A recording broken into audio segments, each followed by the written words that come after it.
수천 명의 북한군 파병, 그리고 18명의 탈영과 북한군 장교의 죽음까지 연일 이어지는 북한의 러시아 파병 소식들. 이 뉴스가 진짜인지 가짜인지도 밝혀지지 않고 있는 가운데 실제 러시아에서 살고 있는 한 여대생이 보내주신 사연입니다. 그녀는 러시아의 마힐 푸른제 군사대학에 다니는 학생으로 북한 파병 기사를 보고 북한에 대해 알아보다가 한국에까지 관심이 이어졌다고 하는데요. 심지어 어릴 때 자신을 구해줬던 한국인 아저씨에 대한 기억까지 뒤늦게 떠올리게 되었다는 여자분의 사연 지금부터 소개해드릴게요. 안녕하세요, 한국인 여러분. 처음으로 인사드립니다. 수줍은 마음이네요. 저는 폴리나라고 해요. 러시아에 살고 있는 20대 초반 여대생이죠. 저는 제가 한국과 이렇게 인연이 깊은지도 몰랐던 채로 살아왔던 사람인데요. 우연한 계기로 한국이라는 나라에 깊이 알게 되면서 이 사연을 보내게 되었습니다. 제 이야기를 시작하려면 제일 먼저 북한군에 대한 이야기부터 해야 할 것 같아요. 얼마 전 저는 학교에서 친구들과 대화를 나누던 중 북한군이 러시아와 우크라이나 전쟁에 파병이 되었음은 물론 심지어 러시아에서 탈영을 하고 있다는 소식을 듣게 되었습니다. 저는 그래서 재빨리 해당 기사를 찾아보기 시작했어요. 저만 몰랐던 건지 이런 보도가 실제로 최근 여러 매체에서 아주 조용하게 퍼져나가고 있었는데요. 자세한 내막은 이랬습니다. 최근 보고에 따르면 북한 군인들이 러시아와 우크라이나 전쟁에 수천 명이나 파병되었고 그 중에서 일부 군인들이 이때다 싶어 탈영하고 있다는 소식이 전해졌다는 거였어요. 지금 10월 초에 이르러서는 약 18명의 북한 군인들이 러시아와 우크라이나 전선에서 탈영한 것으로 추정되고 있었고 전쟁 중 러시아와 협력하고 있는 상황에서 쥐도 새도 모르게 이탈한 것으로 보여진다고 했죠. 실제로 몇천 명이나 파병되었는지는 모르겠는데 순식간에 20명에 가까운 군인들이 탈영했다고 하니 이게 적은 숫자는 아니겠다는 생각이 들었어요. 성공한 인원이 18명이라면 시도한 인원은 그의 10배는 되지 않겠어요? 물론 언론에서는 이게 단순히 루머일 뿐이며 사실이 아니라고 이야기하고 있기는 한데 북한이 러시아의 군대를 파병했다는 보도는 러시아뿐만 아니라 서양 쪽 나라들에서도 지속적으로 언급되고 있는 데다가 최근에는 북한군 장교들이 우크라이나에서 미사일 공격으로 사망했다는 보고도 존재한다고 하니 사실 언론만 믿고 있기는 어려운 상태라고 할 수 있죠. 사실 저도 처음 그 기사를 읽었을 때에는 역시나 또 허투루 퍼지는 가짜뉴스일 거라고 생각했어요. 북한에 대해 몇 번 들어보기야 했었지만 사실 북한이 실제로 우리를 위해 전쟁에 참여할 거라고는 생각하지 못했었거든요. 러시아가 우크라이나를 상대로 굳이 지원군까지 필요한가 싶기도 했고 저는 평화로운 지역 쪽에 살다 보니 전쟁이 그렇게 와닿지 않기도 했었죠. 그렇다 보니 문득 이 기사를 읽으면서 도대체 북한이 뭐 하는 나라인지가 궁금해지더라고요. 북한은 도대체 뭐가 그렇게 잘난 나라길래, 뭐 어떻게 살고 있길래 남의 나라 전쟁까지 돕겠다고 나섰던 걸까? 우리 러시아보다도 잘 사는 나라인가? 러시아보다도 강인한 걸까? 근데 왜 북한 군인들이 굳이 위험을 무릅쓰면서 저렇게 죽기 살기로 탈영까지 결심했을까? 이 모든 질문들이 머릿속을 맴돌고 있었습니다.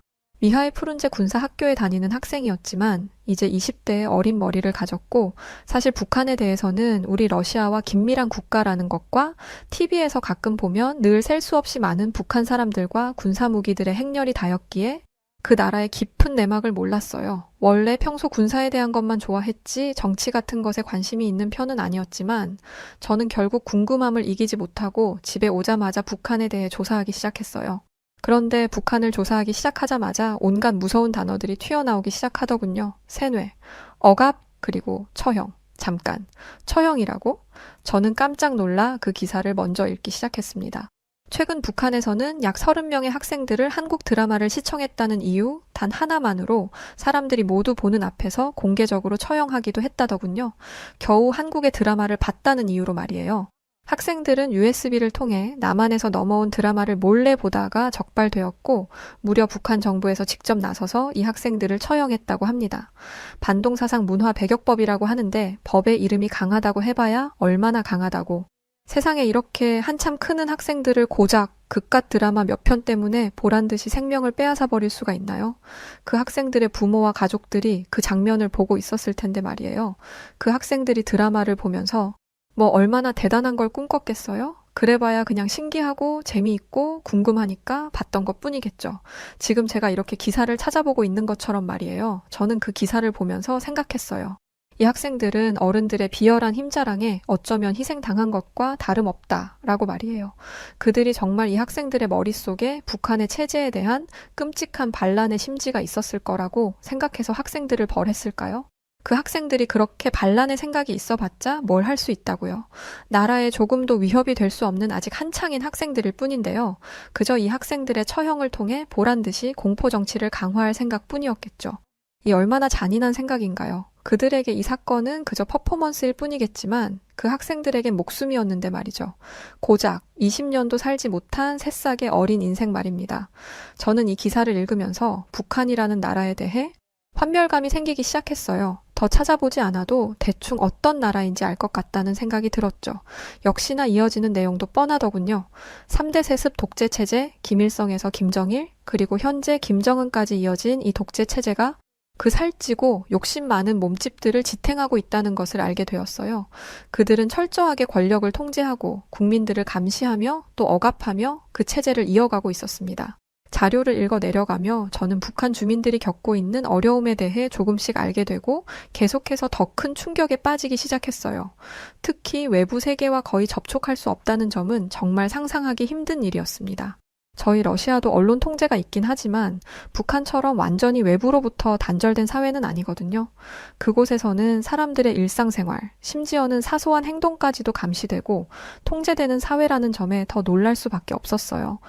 평범하게 길을 걷고 친구들과 대화를 나누고 식사를 하거나 커피를 마시는 그 모든 과정조차도 누군가에 의해 알게 모르게 끝없이 한평생을 감시당하고 있는 삶이라니 얼마나 끔찍할지 상상할 수도 없는 기분이었어요. 이 통제는 단순한 정치적 목적만이 아닌 것 같았어요. 그들의 일상에 깊이 뿌리내린 세뇌와 억압의 결과였던 거죠. 그런데 그렇게 해서 결국 얻은 게 뭔지 도무지 이해할 수가 없었습니다. 잘 살기라도 하면 말이나 안 하죠. 경제적인 측면에서도 북한은 정말 어려운 상황에 처해 있는 것을 알 수 있었습니다. 기근과 경제적 어려움이 반복되는 상황에서 북한 주민들이 생존을 위해 고군분투하고 있다는 사실도 알게 되었어요. 특히 북한에서 식량 부족이 얼마나 심각한 문제인지 알게 되었을 때 그곳 사람들의 삶이 얼마나 힘들지 가늠이 되지 않아 마음이 아팠습니다. 그제서야 알겠더군요. 왜 그들이 탈영을 감행할 수밖에 없었는지 말이에요. 고립된 체제 속에서 희망이 없는 삶을 사는 그들에겐 탈영이 어쩌면 그들에게 남은 마지막 선택지였을지도 모른다는 생각이 들었어요. 그런데 북한에 대한 자료를 읽다 보니 문득 그런 생각이 드는 거예요. 잠깐, 러시아도 사실 북한과 비슷한 부분이 있잖아? 하는 생각이요. 물론 우리와 북한은 완전히 다른 역사적 배경을 가지고 있긴 하지만 국가 체제가 일단 같으니까요. 괜히 군사적 긴밀 관계를 가지고 있는 게 아니겠죠. 그리고 북한과 러시아 모두 강력한 국가 통제를 유지하고 있는 나라라는 생각이 들었어요. 북한에서 정부가 주민들의 생활을 철저히 감시하고 통제하듯이 러시아에서도 언론과 정보가 정부에 의해 제한되고 있죠. 물론 러시아는 북한처럼 극단적인 수준의 감시는 아니지만 여전히 언론 자유가 부족한 나라이기도 해요. 제가 지금 자유롭게 인터넷을 사용하고 외국 미디어를 접한다고 생각하지만 사실 알게 모르게 저도 정치적 이슈에 대해서는 정부의 통제를 받고 있을 테니까요. 어쩌면 제가 알고 있는 이 모든 정보와 뉴스들도 사실은 다 가짜일 수도 있겠다는 생각도 한 번씩 들기도 해요. 정부가 국민들을 대상으로 거대한 넛지 작전을 하고 있는 건 아닐까 하는 의심이 들 때도 있죠. 넛지 작전이란 건 어떤 목적을 가지고 사람을 은근하게 자기가 원하는 결과를 행하도록 유도하는 것을 뜻하는데요. 뭔가 익숙하지 않으세요? 북한이나 우리 러시아처럼 정부가 국민들을 통제하는 나라들이 보통 이런 작전을 많이 쓰고는 하죠. 그러고 보니까 우리 러시아와 또 긴밀했던 중국이라는 나라도 비슷하네요. 저는 그동안 이런 걸 이렇게 깊게 생각해 본 적이 없었는데 북한 때문에 이런 사실을 20대인 이제 인지하게 되었다는 것에 내가 태어난 러시아에 대해 다시 한번 깊은 생각을 하게 되었습니다. 지금도 이렇게 전쟁 일으키고 사고쳐서 다른 나라들이 우리 러시아를 경계하고 있는데 이러다가 우리도 서방 국가들한테 쫓기면서 점점 더 고립되고 억압당하게 되면 어떡하지? 하는 걱정의 마음이 들더군요. 특히 우리 러시아 푸틴 대통령은 반미주의의 자주적 독립을 외치면서 오히려 우리 국민들을 고립시키는데 일조하고 있으니까 말이죠. 북한을 조사하면서 러시아와 북한 사이의 유사성을 느끼게 되니 러시아의 미래에 대해서도 생각해보지 않을 수 없었어요. 그리고 깨달았죠. 우리 러시아도 이제 변화가 필요하다는 생각 말이에요. 더 이상 고립되고 통제된 사회가 되어선 안 된다는 생각이 들었어요. 북한과는 다른 길을 가야 한다. 그래야 살아남는다. 이런 결론이 내려졌죠. 물론 이미 늦었을지도 모르겠지만 말이에요. 그런데 북한에 대해 이렇게 열중하다 보니까 자꾸만 등장하는 이름이 있더라고요. 바로 한국이었어요. 저는 한국이 북한이랑 같은 나라였다는 사실을 이번에야 제대로 알았는데요. 한국과 북한이 너무 이미지가 달라서 사실 진짜로 두 나라가 같은 나라였다는 사실을 믿을 수가 없었어요. 북한과 한국은 한국전쟁을 통해 남북으로 분단되었고 북한이 소련의 지원을 받으면서 공산주의 체제를 유지하려고 했다더라고요. 이에 반면 남한은 미국과 서방 국가들의 지원을 받으며 민주주의와 시장 경제를 기반으로 나라를 세웠고요. 같은 뿌리를 가지고 있으면서도 이렇게 극명하게 다른 길을 걸어왔다는 게 너무나 신기했어요. 결국 전쟁이 끝난 후 남북은 군사분계선을 기준으로 나뉘게 되었고 그때부터 남북은 전혀 다른 길을 걷기 시작했죠. 그런데 동시에 출발했음에도 불구하고 두 나라의 발전 속도는 너무나도 달랐던 것 같아요. 한국은 전쟁 이후 급속한 경제 성장을 이루며 세계에서 손꼽히는 경제 대국으로 성장했죠. 자유로운 정치 체제는 물론이고요. 그러면서 한국이 첨단 기술의 최고로 성장하는 동안 북한은 여전히 폐쇄적인 독재 체제를 유지하고 있었어요. 도대체 왜 그랬을까요?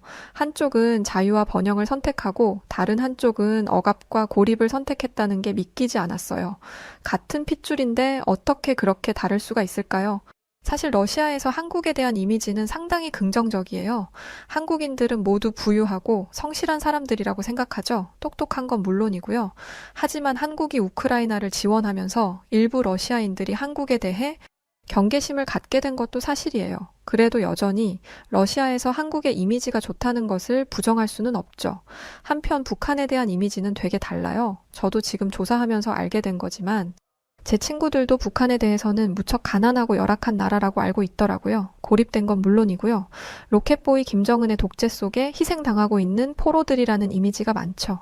한국과 북한을 비교할 때 한국은 성공적이고 개방적인 국가로 북한은 고립되고 억압적인 사회로 인식되는 경향이 강한 것 같았어요. 주변만 봐도 그래요. 제 주변이나 친구들 주변이나 한국인 친구가 있다거나 최소한 한국인들과 온라인상으로 대화를 나눠본 친구들은 꽤 있었지만 북한 사람과 이야기를 나눴다는 사람은 한 명도 본 적이 없거든요. 아니, 아마존에 사는 원시인이 아니고서야 요즘 세상에 이렇게 다른 나라 사람과 단 한 번도 소통하지 못한 채 평생을 살아가야 하는 나라가 있다는 게 말이 되나요? 그야말로 판타지가 따로 없는 것 같아요. 저야 웃으면서 얘기하지만 진짜 그 나라에 사는 사람들은 얼마나 힘들까 싶기도 하고요. 한국과 북한에 대해 알아보기 시작하면서 제게 든 또 한 가지 생각이 있었어요. 그래, 북한 사람들은 그렇다 치자. 그럼 한국인들은 어떤 사람들일까? 그래서 한국인들과 직접 대화를 나눠보자는 결심을 내렸죠. 한국인들은 어떤 생각을 하고 사는지, 어떤 성격을 가지고 있는지 궁금하더라고요. 특히 북한에 대해서도 무슨 생각을 하는지 정말 알고 싶었고요. 하지만 문제는 방법이었죠. 어떻게 한국인을 만날 수 있을까? 제가 떠올린 건 바로 소개팅 어플이었어요. 러시아에 거주하는 외국인들을 만날 수 있게 만들어진 어플이었죠. 이런 어플에 이상한 사람이 많다고 해서 그동안은 해본 적이 없었는데 왠지 한국인이라면 안 그럴 것 같다는 이상한 자신감이 들었어요. 그런데 아무리 어플을 뒤져도 한국인이 없더라고요. 실망한 저는 한국인들도 북한 사람들처럼 폐쇄적인 면이 있나 하는 생각이 들었지만 포기할 수 없었죠. 그리고 그렇게 며칠을 찾아 헤맨 끝에 저는 학교 근처에서 드디어 한국인과 매치가 될 수 있었어요. 그의 이름은 최대호였어요. 재미있는 이름이었죠. 비록 저보다 2살 나이는 많았지만 저는 대호 씨에게 묻고 싶은 것이 너무나 많았기에 대호 씨를 졸라서 단박에 만날 약속을 잡았지요. 이윽고 그와 처음 만나는 날, 저는 호기심 반 기대 반의 마음으로 신이 나서 약속 장소에 나갔어요. 그는 저보다 먼저 나와 있더군요. 처음 얼굴을 마주한 대호 씨는 분명 나보다 나이가 2살 많았는데 굉장히 어려 보였어요. 저보다 동생 같더라고요. 저는 우선 대호 씨와 가볍게 술을 마시며 대화를 나누기로 했고 그와 함께 학교 근처의 펍을 찾아갔습니다. 대호 씨는 젠틀한 사람인 것 같았어요. 저는 대호 씨에게 왜 제가 나오게 되었는지를 먼저 솔직하게 설명했죠. 이런 기사를 읽었고 이에 대해 대호 씨를 비롯한 한국인들이 어떻게 생각하는지가 궁금하다고 말이에요. 어플로 한국인 찾기가 너무 어려웠는데 이렇게 만나게 돼서 정말 반갑다고도 말했어요. 그런데 알고 보니까 한국인 대학생들이나 한국인 자체가 이런 어플을 잘 안 한다고 하더라고요. 사실 이런 거 없이도 친구도 많기도 하고 원래 한국인들이 공동생활에 익숙해서 많은 사람들과 잘 어울린다고 하더라고요. 저는 대호 씨의 친절한 태도에서 왜 그런지를 단박에 느낄 수 있었습니다. 이윽고 그는 북한의 파병과 탈영 이야기에 대한 자신의 생각을 말해주기 시작했어요.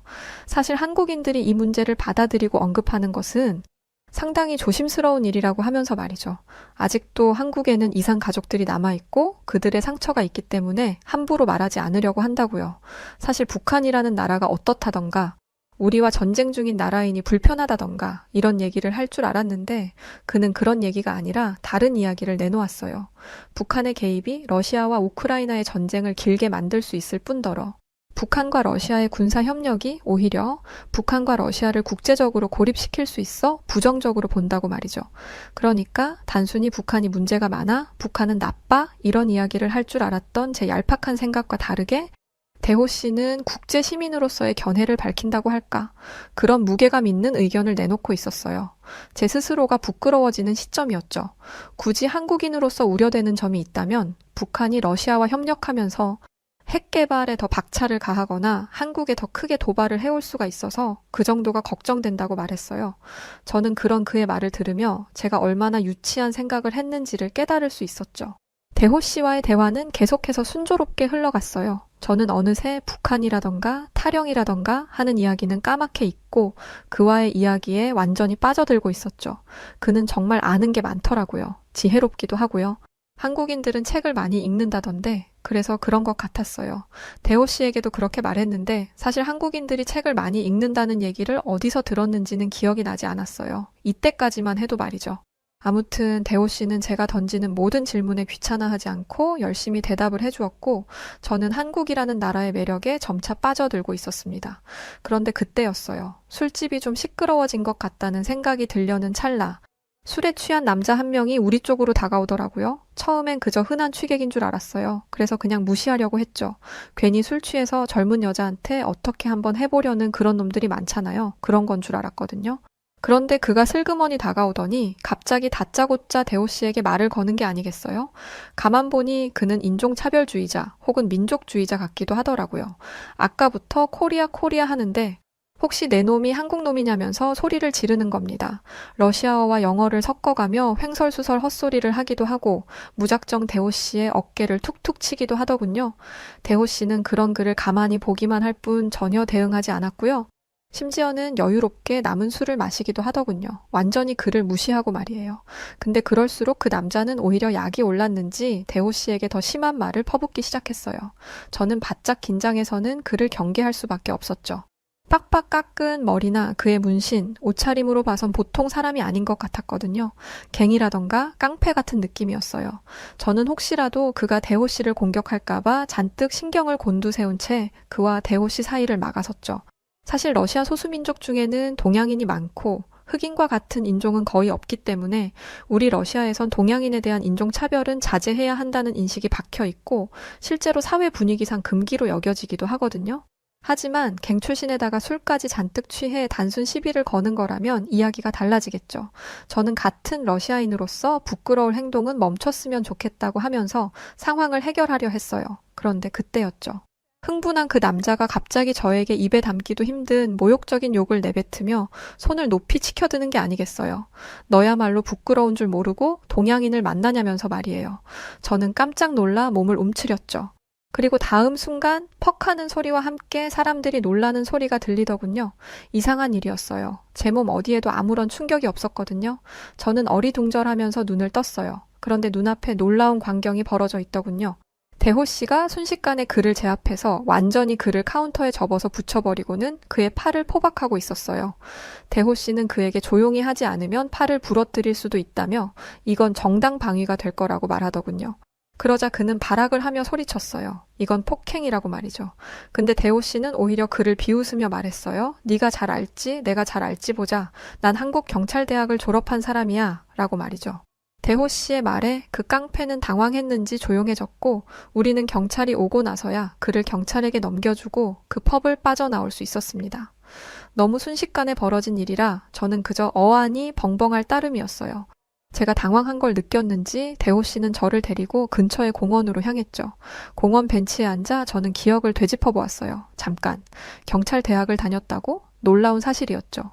그렇게 부드러워 보이며 차분하고 친절하게만 대하던 그가 그 순간 그렇게 빠르게 또 정확하게 상대를 제압할 수 있었던 이유를 알 것 같았어요. 대호 씨는 그제서야 자신에 대한 이야기를 해주었죠.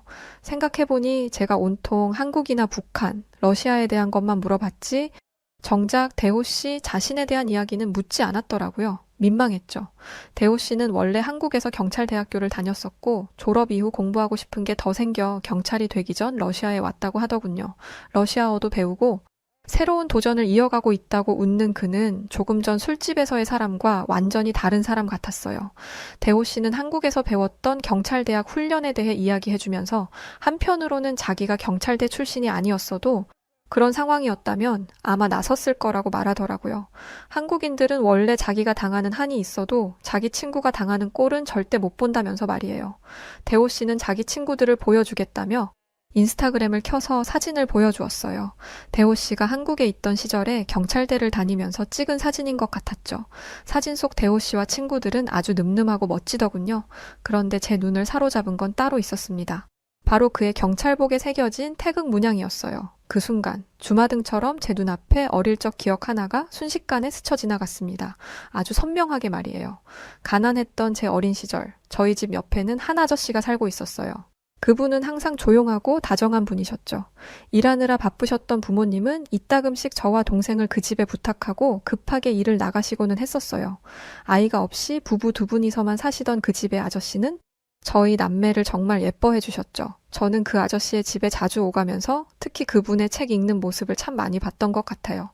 저는 여기서 왜 제가 한국인들은 책을 많이 읽는다는 생각을 갖게 되었는지를 떠올렸답니다. 바로 그 아저씨가 한국 분이셨던 거예요. 그때는 사실 어렴풋이 아저씨가 어디 사람이지? 러시아 사람은 아닐 텐데? 이 정도로만 알고 있었지만 지금 생각해보니 그분의 집에 항상 걸려있던 그 국기가 바로 태극기였다는 사실을 대호 씨의 사진을 보고 문득 이제야 깨달을 수 있던 거였죠. 대호 씨의 경찰복에서 본 태극 문양을 보고 말이에요. 어린 시절에는 그냥 예쁜 무늬다, 알록달록하다 정도로만 생각했는데 그게 이렇게 멋진 한국의 정체성이었다니 새삼스럽게 경이로운 기분을 느낄 수 있었어요. 그뿐만이 아니었어요.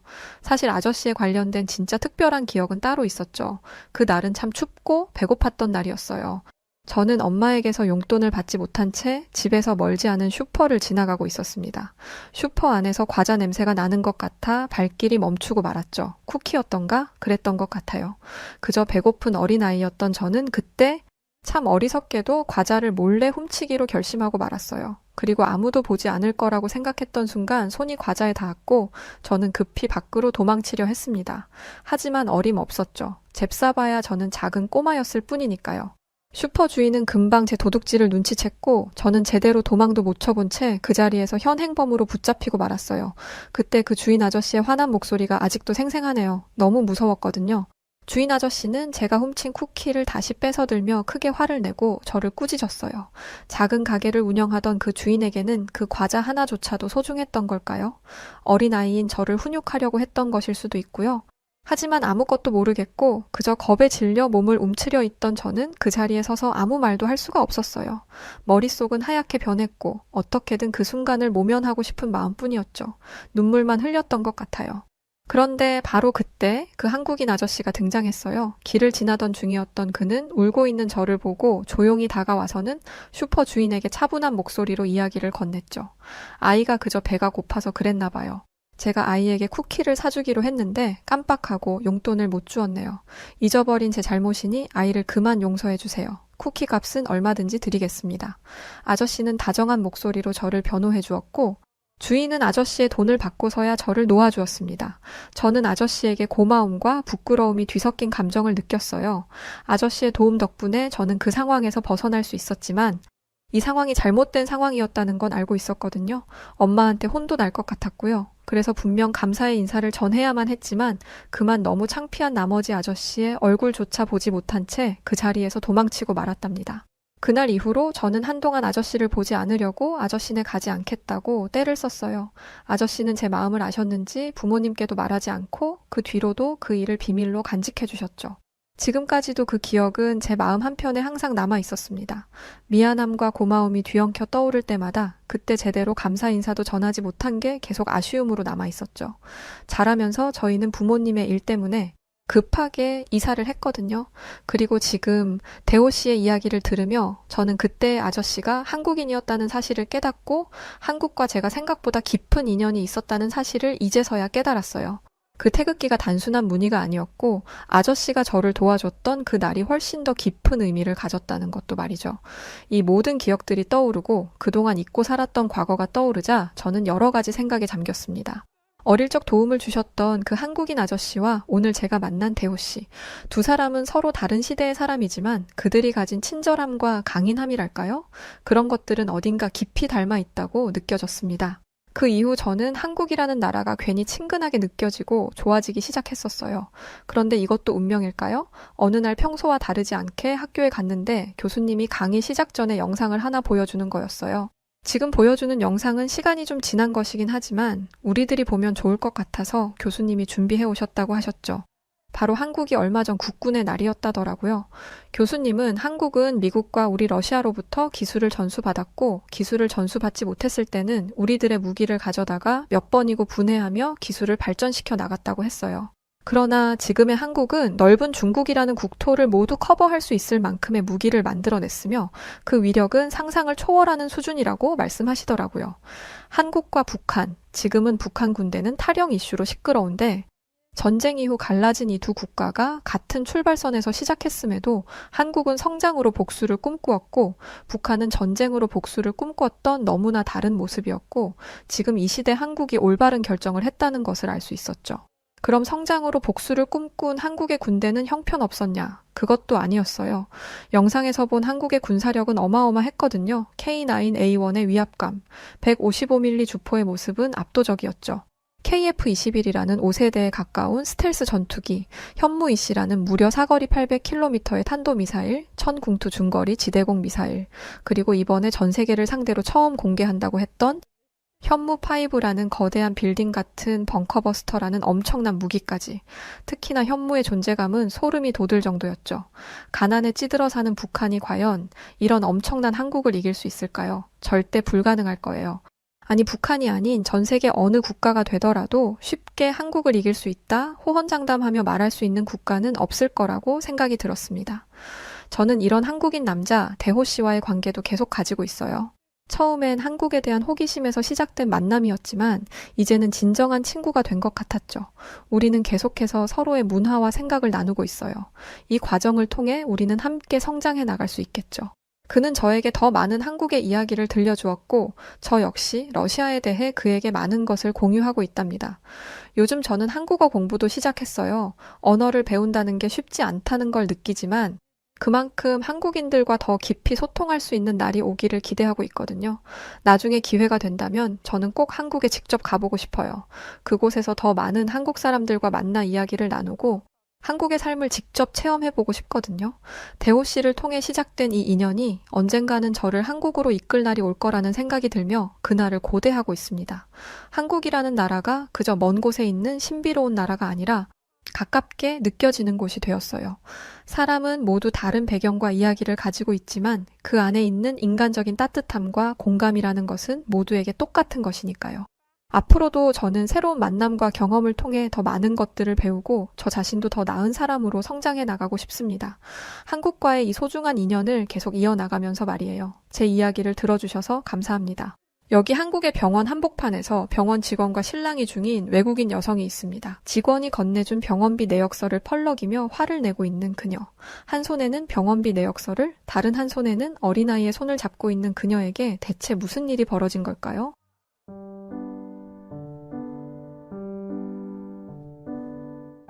반갑습니다, 여러분. 사연을 읽어드리고 있는 송은지입니다. 그동안 시청자분들과 함께한 모든 순간이 저에게는 소중한 선물이었습니다. 늘 시청자분들의 사랑과 관심에 무한한 감사드리며 올해도 세상 누구보다 건강하시고 늘 행복하시길 바랍니다. 이번 한 해도 시청자분들과 함께 행복을 쌓아갈 수 있도록 저 송은지도 최선을 다해 다양한 해외 감동 사연들을 읽어드리겠습니다. 시청자분들 올해 새해 복 많이 받으세요. 감사합니다.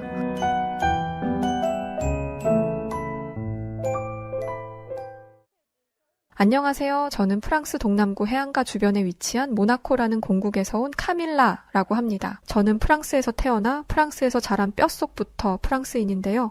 프랑스 대학으로 유학을 온 모나코 출신의 남편과 만나서 결혼을 하게 되면서 모나코로 건너가 살게 되었습니다. 또 결혼한 지 얼마 되지 않아 남편과의 사이에서 사랑스러운 아들까지 얻었죠. 아들이 태어났을 때는 세상을 모두 얻은 것 같았습니다. 하지만 아이가 태어난 지 얼마 되지 않아 저희 부부는 청천벽력 같은 소식을 듣게 되었습니다. 바로 아이의 신장에 문제가 있다는 것이었죠. 저희는 의사에게 아이의 몸이 정상으로 회복될 가능성을 물었습니다. 그리고 의사는 가능성이 없는 건 아니지만 매우 희박합니다. 라고 대답했었죠. 아주 적은 확률이었지만 저희 부모는 포기하지 않았습니다. 모나코에 있는 모든 병원을 돌아다녔고 제 고향인 프랑스로 건너가서 좋은 의사라 이름난 사람들은 전부 만나봤습니다. 하지만 아이의 건강은 회복되지 않았어요. 그 어떤 의사도 아이에게 딱 맞는 좋은 치료법을 제시하지 못했습니다. 여러분도 아시겠지만 유럽 국가의 병원비는 상상 이상이에요. 아이가 아프다는 이야기를 듣자마자 저는 일을 그만뒀고 아이를 데리고 병원을 다니는 데 집중했죠. 당연히 소득은 줄었고 새 가족의 생활비와 아이의 병원비를 버는 것은 온전히 남편의 몫이 되었습니다. 남편은 자신이 할 수 있는 일이라면 뭐든지 했어요. 그리고 아이는 아버지를 그리워하며 인생의 3분의 2 이상을 병원에서 보내야 했습니다. 그러던 어느 날 남편이 쓰러졌다는 연락을 받게 되었습니다. 그리고 제가 남편을 찾아갔을 때 남편의 숨은 이미 끊어진 상태였습니다. 오랜만에 본 남편의 얼굴은 매우 야위어 있었어요. 저는 남편이 갑작스럽게 세상을 떠나게 된 이유가 잠도 제대로 자지 못하고 밥도 제대로 먹지 못하며 일만 했기 때문이라고 생각합니다. 그래서 남편을 떠올리면 지금도 마음이 참 아파요. 남편을 그렇게 보냈지만 저에게는 슬퍼할 여유조차 없었습니다. 저에게는 남편이 선물로 주고 간 아이가 있었으니까요. 제가 살던 모나코는 세계에서 두 번째로 작은 나라입니다. 인구도 3만 명에 불과하죠. GDP는 64억 달러로 세계 148위 정도이기는 하지만 1인당 GDP는 16만 6천 원으로 세계에서 가장 부유한 나라이기도 합니다. 기후도 온화해서 많은 사람들이 관광을 목적으로 찾아오고 실제로 관광 수입이 굉장히 높은 나라인데요. 이 때문에 모나코는 살기 좋은 나라라는 평을 받고 있습니다. 그런데 이런 수치들은 저와 연관이 없는 것들이었어요. 남편도 세상을 떠났고 저는 직장을 그만둔 지 오래였죠. 돈을 버는 족족 병원비로 쓴 탓에 모아둔 돈도 없었습니다. 그렇다고 나라에서 지원이 넉넉한 것도 아니었어요. 결국 저는 생계를 위해 일을 해야 했습니다. 이때부터는 생존의 문제였어요. 아이의 병을 낫게 하기 위해 일을 하는 것을 넘어서 저와 아이가 굶어 죽지 않게 발버둥 쳐야 했죠. 그래서 저는 어쩔 수 없이 남편과의 추억이 깃든 모나코를 떠났습니다. 프랑스에는 부모님이 계시니까 아이를 두 분에게 맡기고 일을 할 수 있을 거라고 생각했거든요. 하지만 한 가지 걱정스러웠던 것은 제 부모님이 제 생각처럼 저희를 반겨주실까에 관한 것이었습니다. 저희 집안도 그리 넉넉한 편은 아니었거든요. 프랑스에 도착해서 부모님에게 저와 아이의 상황을 말씀드렸을 때 제 우려는 현실이 되었습니다. 프랑스의 개인주의가 얼마나 심한지는 프랑스 사람으로서 너무나 잘 알고 있었지만 부모님마저 그러실 줄은 몰랐어요. 저는 프랑스에 도착하자마자 제가 프랑스를 떠나야 함을 확신했습니다. 저는 부모님에게 제가 일을 가는 시간에 아이를 돌봐주는 일은 1년, 딱 1년만 해주시면 상황을 모두 정리해서 떠나겠다는 약속을 했습니다. 일과 아이의 간병을 동시에 하고 차도가 없으면 다른 병원을 찾아가며 1년 뒤 프랑스를 떠날 준비를 함께 진행하다 보니 너무 지치더군요. 아이에게는 정말 미안한 말이지만 솔직히 세상을 등지고 싶었던 적이 한두 번이 아닙니다. 그럴 때마다 남편과 아이를 생각하며 버텼어요. 그런데 저를 더 힘들게 한 건 체력적인 한계가 아니었습니다. 아이의 상태가 좋아지기는커녕 오히려 악화되고 있었던 것이었어요. 부모님에게 약속했던 1년이 지났고 이젠 어디로 떠나야 할지를 정할 때가 되었습니다. 어느 나라로 가야 할지 정할 때 고려했던 1순위는 의료체계가 잘 구축되어 있는가였고 2순위는 아이가 살기 좋은 나라인가 였어요. 아이의 건강이 나아질 기미가 안 보였기 때문에 의료체계를 보는 것은 당연했고 아이가 살기 좋은 나라인지가 중요했던 이유는 아이가 나이를 먹으며 성장했기 때문이었습니다. 인생의 대부분을 병원에서 보냈던 아이는 평범한 또래 아이들의 삶을 너무나 부러워했어요. 병실 안에서 보는 풍경이 이 세상의 전부라고 생각하는 아이를 보니 가슴이 찢어지듯 아프더군요. 그래서 저는 아이가 병마에게 눌려 마땅히 행복해야 할 어린 시절을 우울하게 보내지 않도록 아이가 살기 좋은 나라로 가기로 결정했습니다. 검색도 하고 책도 읽고 주변 사람들에게 우선순위들을 말하니 모두가 입을 모아 스위스를 이야기하더라고요. 스위스는 세계에서 살기 좋은 나라 5위였고 제게 익숙한 유럽에 속해 있는 나라였기 때문에 저는 스위스로 떠나기로 했습니다.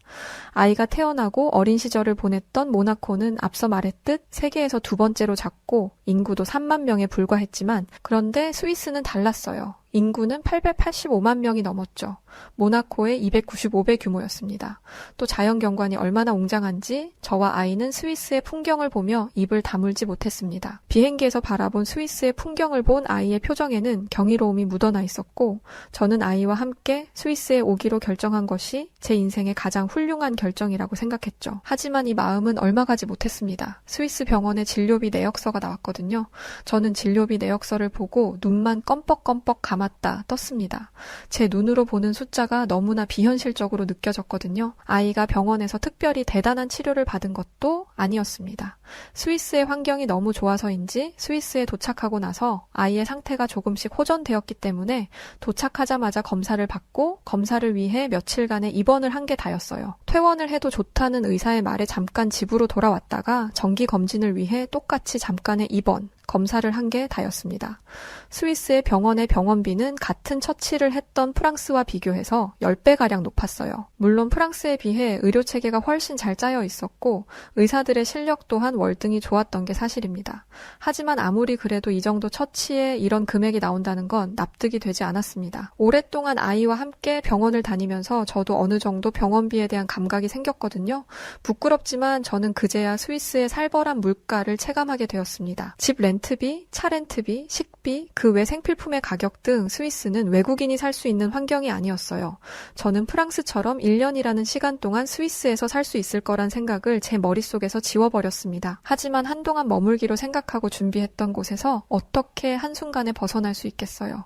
이리저리 정리할 것들도 많았고 무엇보다 다른 곳으로 다시 떠날 생각을 하니 눈앞이 캄캄했습니다. 또 세계에서 가장 부유한 나라로 불리는 모나코, 선진국 계열에 속해 있는 프랑스, 세계에서 가장 살기 좋은 나라 5위인 스위스에서도 적응하지 못한 제가 이보다 더 나은 나라를 선택할 수 있을지 그것 또한 고민이 되었죠. 제가 가지고 있던 걱정은 이윽고 두려움이 되어 저를 서서히 잡아먹어갔습니다.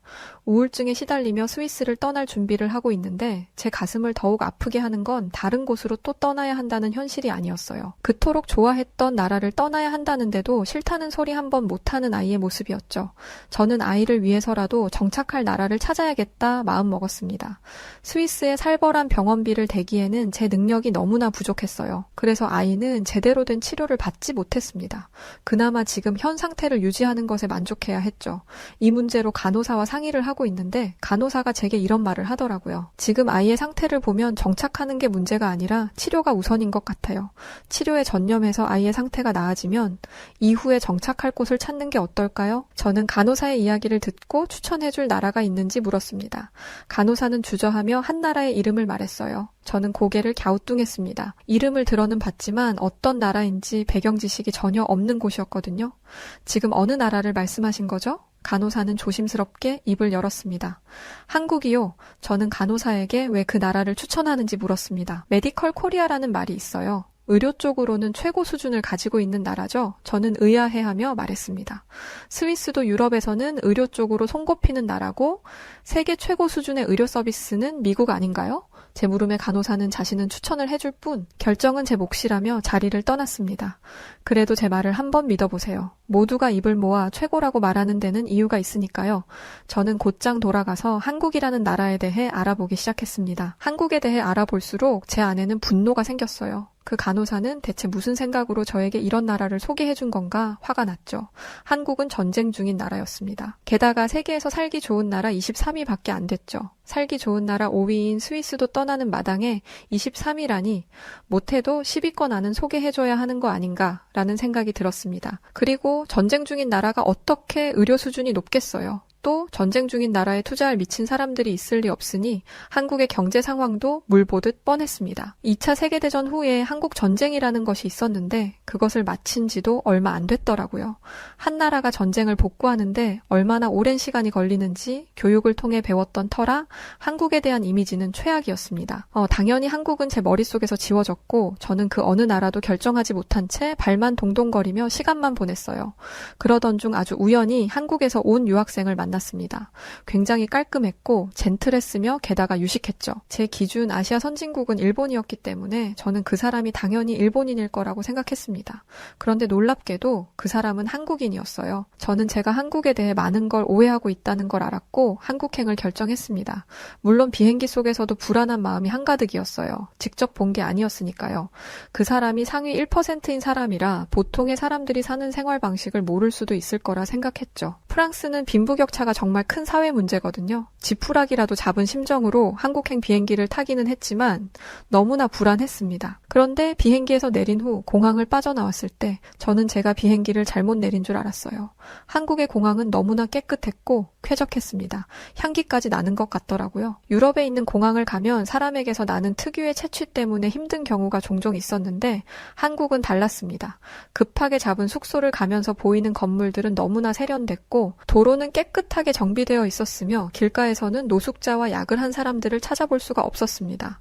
골목골목으로 들어가도 마찬가지였어요. 길가에는 쓰레기가 없었고 사람들은 청결한 모습이었죠. 건물이 세련된 만큼 사람들의 옷차림이나 생김새도 너무나 훌륭했습니다. 급하게 잡은 숙소였음에도 청결했고 머리카락이 하나 나왔다는 이유만으로 직원은 선뜻 방을 바꿔주기도 했죠. 게다가 제가 아이와 함께 있는 것을 보고는 아이를 위한 간식거리도 개인적으로 챙겨주기도 했습니다. 당연히 유료라고 생각하고 돈을 건네려는데 직원은 손을 거세게 흔들며 이렇게 말했어요. 아닙니다. 아이가 오랜 비행으로 피곤해 보여서 챙겨준 것뿐이에요. 아이에게 이 정도는 당연하죠. 부디 편하게 쉬다 돌아가세요.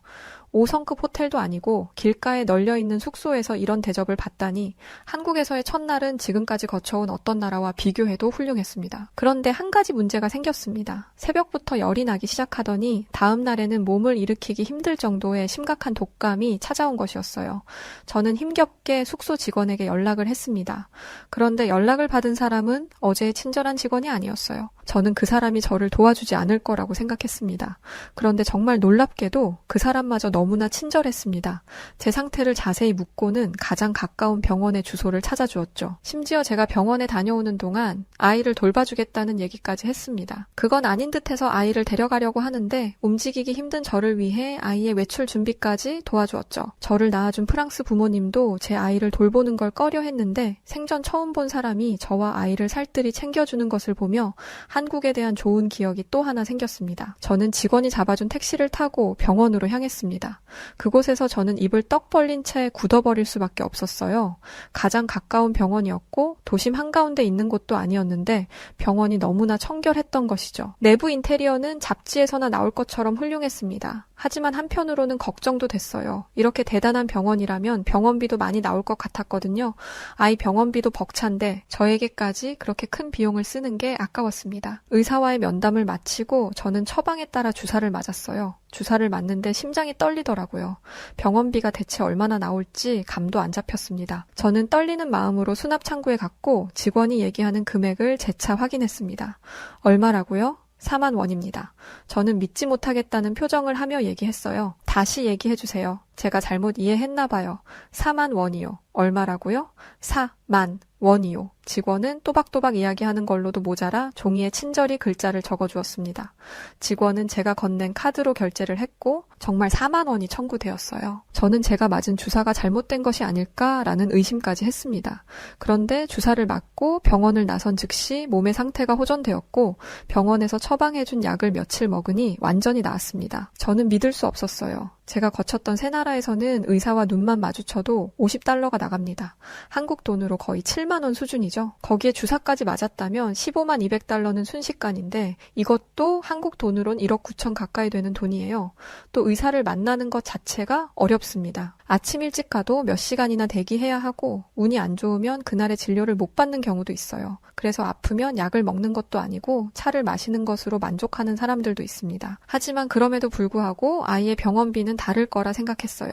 그 병원이 특별히 저렴하거나 외국인인 제가 앓는 모습이 불쌍해서 적은 병원비를 받았을 수도 있다고 생각했죠. 스위스 간호사가 소개해준 한국의 대형 병원을 가려고 하는데 한 가지 놀라운 경험을 했습니다.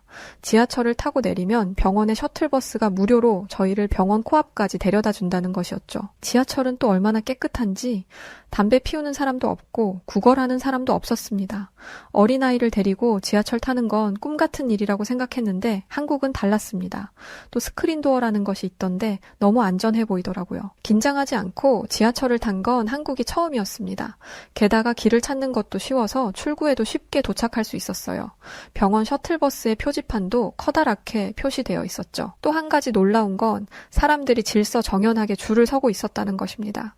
유럽 국가에서는 새치기가 너무나 흔합니다. 그런데 한국에서는 줄이 있는지 모르고 앞까지 걸어가던 사람이 줄이 있는 걸 알고는 깜짝 놀라 맨 끝으로 돌아가더라고요. 한국의 시민의식을 느끼며 저는 아이와 함께 셔틀버스를 기다렸습니다. 한국인들의 도덕성과 양심을 지켜본 아이에게도 귀감이 되는 훌륭한 모습이었죠. 병원 셔틀버스가 도착한 뒤에도 놀라운 일이 계속됐습니다. 셔틀버스 기사가 직접 내려 사람들을 천천히 안으로 들여보내고 차가 꽉 차 타지 못한 사람들에게는 양해를 구하며 다음 셔틀버스의 시간을 알려주었습니다. 솔직히 무료로 운행하는 버스인데 조금 불친절해도 된다고 생각했어요. 제가 살던 나라들은 다 그랬으니까요. 하지만 한국은 달랐습니다. 병원에 도착해서 만난 모든 사람들도 친절했죠. 하지만 친절함과 의료 시스템은 별개라고 생각했습니다. 의사와의 진료에서 의사는 지금까지 들었던 이야기와 똑같은 말을 했어요. 저는 속으로 한숨을 크게 내쉬었습니다. 여기도 결국 똑같구나 라는 생각을 했죠. 그런데 그때 의사는 지금까지 들어본 적 없는 이야기를 했습니다. 현재 한국 의료진들이 연구한 치료 방식을 적용해보면 어떻겠냐는 것이죠. 이미 임상실험까지 마쳐서 위험성은 크게 염려하지 않아도 된다면서요. 우울증까지 찾아온 제 어두운 마음에 한 줄기 빛이 내리는 듯 했습니다. 의사는 곧장 아이를 입원시켰고 치료 계획을 알려주었어요. 입원을 해서 느낀 또 다른 놀라움은 식사였습니다. 유럽과는 비교도 안 될 정도로 다양한 메뉴가 있었고 저는 채소로 그렇게 다양한 맛을 낼 수 있다는 걸 처음 알았습니다. 그렇게 입원과 치료가 병행됐고 아이의 상태는 나날이 좋아졌어요. 지금까지 본 적 없었던 회복 속도였죠. 그리고 대망의 병원비 수납일이 다가왔습니다. 저는 눈을 질끈 감고 심호흡한 상태로 청구서를 받습니다. 심장이 쿵 하고 떨어졌어요. 그리고 직원에게 달려가 청구서를 들이밀었죠. 금액이 잘못 청구된 것 같아요. 빨리 제대로 된 청구서를 주세요. 직원은 청구서를 살펴보더니 아무 문제가 없다고 했습니다. 저는 흥분한 상태로 말을 이었어요. 이게 진짜 금액이라고요? 거짓말하지 마세요. 이래놓고 나중에 청구서 폭탄을 보내려는 거죠? 직원은 당황했는지 저를 진정시키려 했습니다. 하지만 저는 참을 수 없었어요. 투명하게 병원비를 공개하지 않는 건 무슨 의도죠? 직원은 자신의 상사까지 불러야 했고 저는 오랜 설명 끝에 이 상황을 납득할 수 있었습니다. 제가 그렇게 흥분했던 이유는 한국의 병원비가 프랑스, 스위스의 10분의 1에 불과했기 때문이었어요.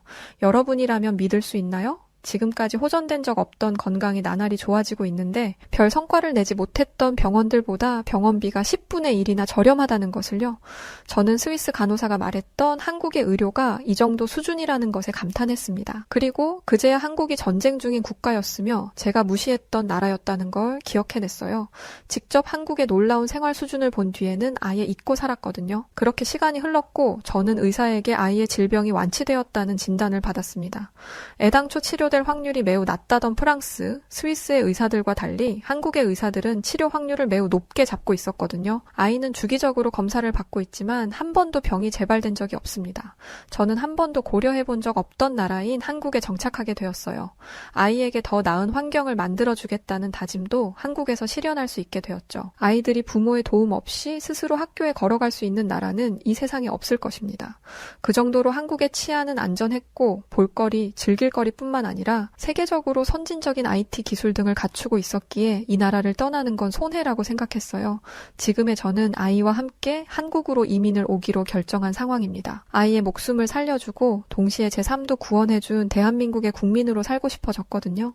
저와 아이에게 새로운 인생을 선물해준 한국 정말 사랑합니다. 자, 오늘은 남편을 잃고 병에 걸린 아들을 살리기 위해 여러 나라를 거치다 결국 한국까지 오게 되었던 카밀라 씨의 한국 경험담을 담은 사연이었습니다. 오늘 사연 어떻게 들으셨나요? 오늘의 사연이 마음에 드셨다면 구독과 좋아요 눌러주시고요. 구독과 좋아요는 해외 다양한 감동적인 사연들을 소개해드릴 수 있는 힘이 됩니다. 그럼 지금까지 여우튜브 송은지였고요. 끝까지 시청해주신 모든 분들 감사합니다.